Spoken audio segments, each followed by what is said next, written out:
sanay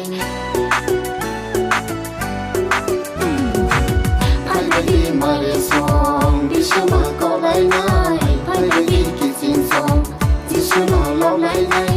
Tini ni ohon ki jang jorawo Tini ni ohon ki jang jorawo Tini ni ohon ki jang jorawo Tini ni ohon ki jang jorawo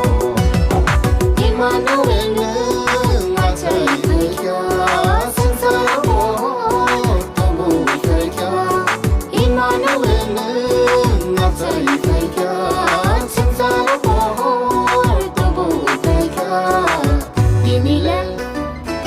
Tinile kambang tong kokado Tinile kambang shirang kado Tinile kambang tong kokado Tinile kambang shirang kado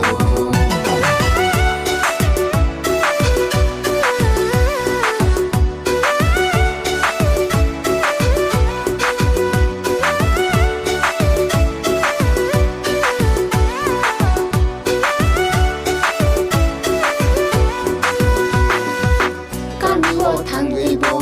ông con ngộ sai xin đi ban thơ lo thằng người bố ông con ngộ biết xin đi hát sư đồ thằng người bố ông con ngộ sai xin đi hát sư mai thằng người bố ông con ngộ biết xin đi đi mà nuôi làm dậy mà đi cùng nè đi mà nuôi làm dậy mà đi cùng nè đi mà nuôi làm dậy mà đi cùng nè